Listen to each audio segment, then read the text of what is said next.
دنیاوی زبانوں میں محدودیت ہے تو اللہ تعالیٰ کس طرح اپنی لامحدودیت خاصیت کی وجہ سے ہم سے کلام کرتا ہے؟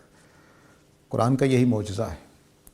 یعنی اگر مجھ سے کوئی پوچھے کہ قرآن مجید کس طرح کی کتاب ہے، قرآن مجید نے، اگر آپ کسی فلسفی کو دیکھیں تو بڑے بڑے الفاظ، مشکل الفاظ، ادق سی زبان استعمال کرے گا. قرآن مجید نے نہایت اعلیٰ مضامین عام بول چال کی زبان میں بیان کر دی ہیں. یہ حیرت انگیز معجزہ ہے. میں نے اپنی کتابوں میں بھی یہی رویہ اختیار کرتا ہوں کہ آسان زبان لکھوں، لیکن وہ پھر علمی درجہ نہیں پاتی. لوگ کہتے ہیں نالائق آدمی ہے، اس کو زبان نہیں آتی. لیکن قرآن مجید کو یہ نہیں کہا جا سکتا. اس نے عام بول چال کے الفاظ کو اس شان کے ساتھ استعمال کیا ہے کہ وہ ایسا لگتا ہے کہ مثلا عام زبان ہوتی ہے، سارے جان رہے ہوتے ہیں، وہ ہے عام زبان کا لفظ اتنا بلند ہو جاتا ہے کہ میں حیران رہ جاتا ہوں کہ کرتے کیا اللہ تعالیٰ. عام لفظ، یعنی ٹوٹل قرآن مجید میں 1500 الفاظ ہیں، بدل بدل کے آتے رہتے ہیں. ان 1500 الفاظ میں اللہ تعالیٰ نے نہایت پیچیدہ مضامین بیان کیے ہیں، اور کوئی لفظ اجنبی عربوں کے لیے استعمال نہیں کیا. یعنی بدو بھی سمجھ رہا تھا، پڑھا لکھا بھی سمجھ رہا تھا، شاعر بھی سمجھ رہا تھا. اس کے مقابل میں آپ امرؤ القیس کو دیکھ لیں، پہلا شعر ہی لگے گا جیسے لاطینی میں نازل ہوا ہے. یعنی بعض مقامات ایسے آ جائیں گے عربی شاعری میں کہ آپ کو ہوگا کہ اچھا بہتر تو نہ ہی پڑھتا میں. قرآن مجید میں آپ کوئی ایسا مقام نہیں آئے گا، کوئی مقام ایسا نہیں آئے گا. تو اس نے ایک پیرایا ایسا اختیار کیا ہے، ڈکشن ایسا اختیار کیا ہے کہ وہ اپنی بات کہتا ہے. تو اس کے اندر سمندروں جیسی گہرائی ہے، لیکن سادہ. یہ خوبی ہے اس لیے یہ تذکیر کے لیے، یاد دہانی کے لیے، عمومی پیغام کے لیے بہت آسان ہے. لیکن اس کے اندر سے جب معنی کے خزانے لوگ نکالتے ہیں تو حیرت ہوتی ہے. اچھا، یہ دونوں چیزیں اکٹھی کر دیتے ہیں اللہ تعالیٰ. یہ معجزانہ سی چیز ہے. تو اگر ایسا ہے تو اسی زبان سوال سے آگے انہوں نے ملایا ہے، تو ہم کیسے کہہ سکتے ہیں کہ قرآن مجید اعلیٰ کلام ہے؟ اچھا ٹھیک ہے، یعنی الفاظ ان کے نہیں ہیں لیکن مفہوم وہی ہے. جی مفہوم.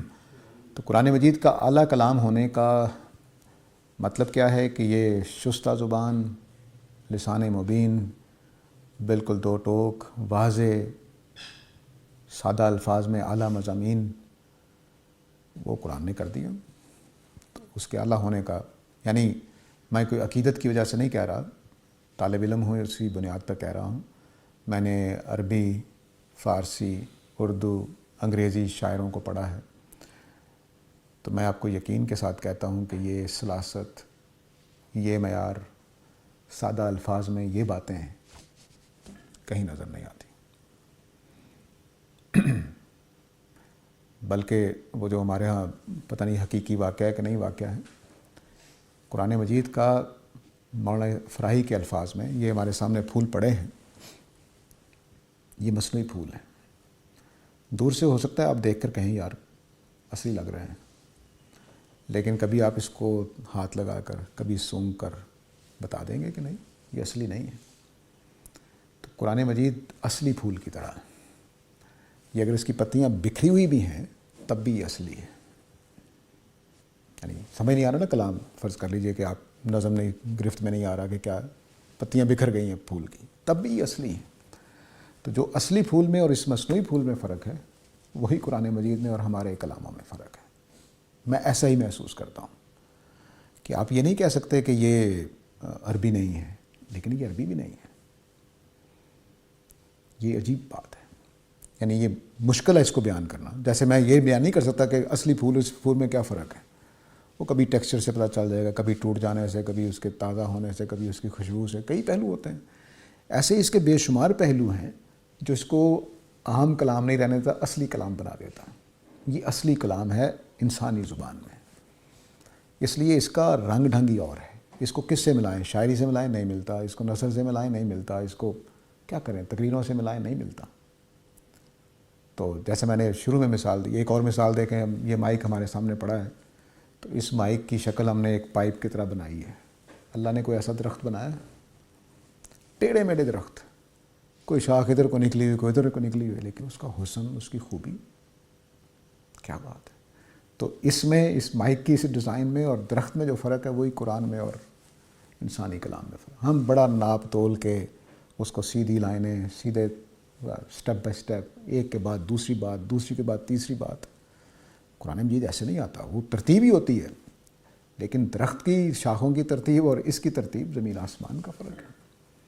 تو درخت کا تنا شاخیں یہ قدرت ہے, یہ خدا کی بنائی ہوئی ہے, اس کی خوبصورتی اور ہے. اور ہم جب بھی بنائیں گے پائپ ہی بنائیں گے اور کر کیا سکتے ہیں ہم, سیدھی سی. اب یہ میز کرسیاں فرنیچر دیکھ لیجیے, اللہ تعالیٰ نے کوئی غاریں اس طرح کی بنائی ہیں, سمندر اس طرح کے بنایا ہے, نہیں ٹیڑھے میڑھے ہیں لیکن تب بھی ایک نظم ہے, خوبصورتی ہے, کیا بات ہے.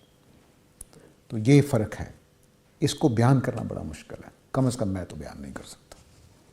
اس لیے یہ تمثیلی دے کر بات مکمل کر سکتا ہوں کہ اصلی پھول اور نقلی پھول کا جو فرق ہے وہی انسانی کلام میں اور قرآن کے کلام میں فرق ہے.